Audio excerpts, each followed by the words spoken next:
Bismillahirrahmanirrahim. Assalamualaikum warahmatullahi wabarakatuh. Alhamdulillahil qail huwal malikul haqqul mubin. Asyhadu an la ilaha illallah wahdahu la syarikalah al-mab'utsu ar-rahmatan lil alamin wa ma lana rabbun siwa. Wa asyhadu anna Muhammadan abduhu wa rasuluhu la nabiyya wa la rasula ba'dah.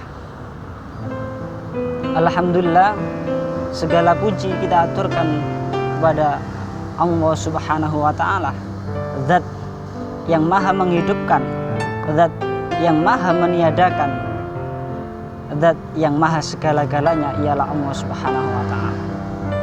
Sholawat mari kita aturkan kepada Nabi Muhammad sallallahu alaihi wasallam, karena berkat beliaulah kita mampu merasakan nikmat indah agung peradaban kita ini yang disebut dengan peradaban ad-dinul Islam.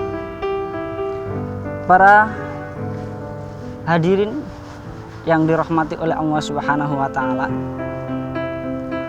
ketika kita melihat bulan suci Ramadan, ketika kita menyambut bulan suci Ramadan, maka sejatinya perlu kita ulang kembali, perlu kita tengok kembali tujuan atau orientasi kehidupan kita di dunia. Dengan momentum yang sangat tepat bulan suci Ramadan ini, tentunya kita dapat mengambil sebuah pelajaran besar, bahwasannya bulan suci Ramadan adalah bulan penempaan, bulan penuh hikmah yang di dalamnya kita akan mampu mendalami apa yang hendak kita inginkan sesuai aturan Allah Subhanahu wa taala. Hadirin yang dirahmati oleh Allah Subhanahu wa taala, kalau kita melihat manusia dalam perspektif Al-Qur'an, Allah menyebut manusia dengan beberapa hal.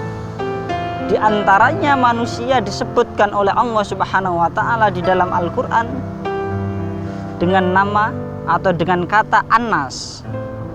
Yang kedua disebut dengan Basyirah. Disebut dengan Bashar. Yang ketiga disebut dengan Al-Insan. Yang keempat disebut dengan Al-Insu. Yang kelima disebut dengan Bani Adam.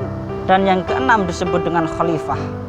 Atau mungkin masih ada yang lainnya di dalam Al-Quran yang telah disebutkan oleh Allah Subhanahu wa ta'ala. Namun ketika kita merujuk dalam perspektif Al-Quran, Allah menyebutkan kita dengan kalimat Khalifah, maka sejatinya kita sebagai pengganti, pengayom, wakil daripada Allah Subhanahu wa ta'ala.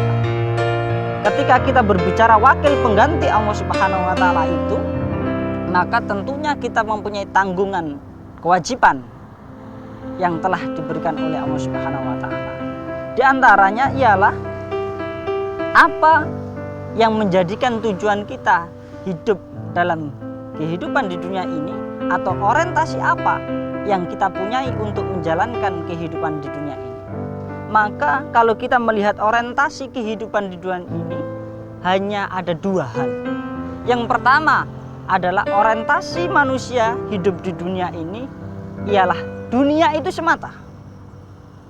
Dan yang kedua, orientasi kehidupan manusia di dunia ini adalah akhirat. Berbicara tentang dua orientasi ini, Nabi Muhammad SAW bersabda, "Man kanatil akhirati akbaru hammihi ja'alallahu ghinahu fi qalbihi wa jama'alahu syamlah wa atatud dunya wa hiya raghimah." Itulah orientasi manusia yang pertama. Manusia berorientasi pada kehidupan akhirat. Siapa yang berorientasi kepada kehidupan akhirat, maka minimal Allah memberikan tiga hal padanya. Apa saja? Yang pertama adalah ja'alallahu ghinahu fi qalbi. Allah menjadikan hatinya kaya. Hatinya penuh dengan kenikmatan. Apa kenikmatan itu? Adalah kenikmatan iman, kenikmatan Islam itu sendiri. Ini adalah pusat daripada kekayaan-kekayaan yang ada di antara kekayaan yang lain. Karena maaf, bisa kita lihat secara bersama-sama di sekeliling kita bahwasanya ada beberapa manusia yang ia kaya secara finansial, yang ia kaya secara material.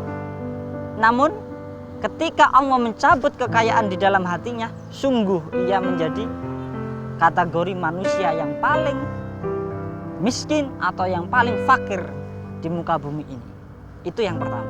Selanjutnya yang kedua, wa jama'alahu syamlah, yaitu Allah akan mengumpulkan segala urusannya. Allah akan memudahkan segala urusan kehidupannya, baik secara pribadi urusannya atau urusan-urusan kenegaraan atau urusan-urusan kemasyarakatan yang lainnya.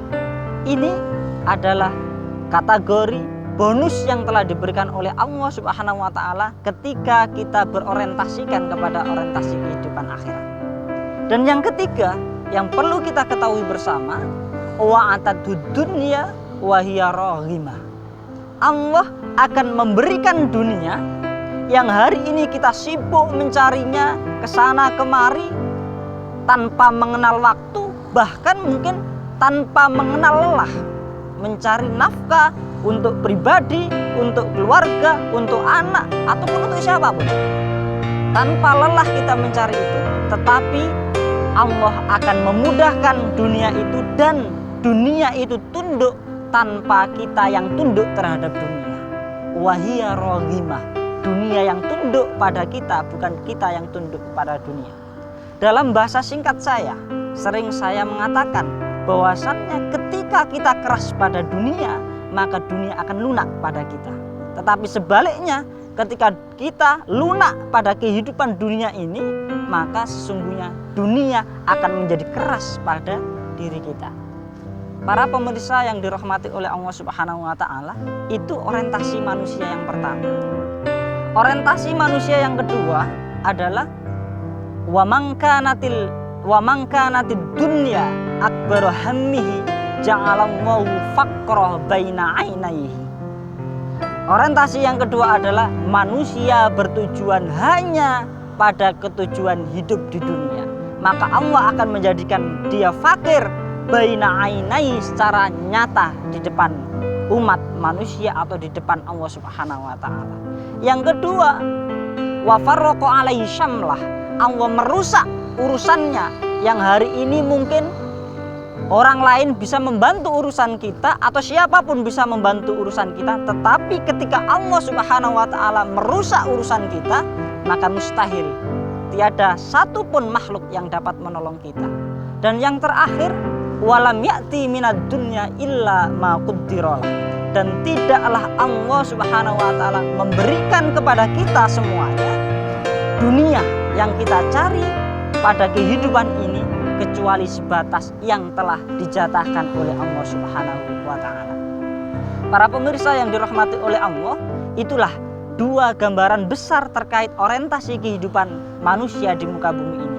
Yang pertama adalah orientasi kehidupan akhirat, yang kedua adalah orientasi kehidupan dunia semata. Semoga kita bisa mengambil ibrah daripada keduanya untuk senantiasa mampu memperbaiki orientasi kehidupan kita agar kita selalu dapat petunjuk Allah Subhanahu wa Ta'ala.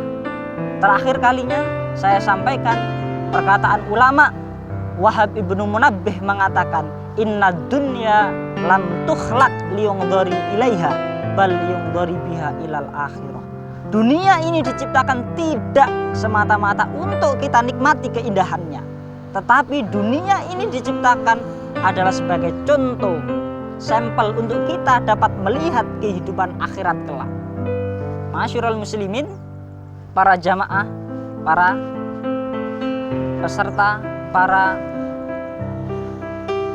teman-teman, para sahabat semuanya, para pemirsa semuanya, mungkin sedikit cuplikan ini, mungkin sedikit apa yang bisa saya sampaikan ini, semoga menjadi nilai-nilai yang dapat menggugah jiwa kita semuanya. nasrum minallahi wa fathun qarib. Assalamualaikum warahmatullahi wabarakatuh.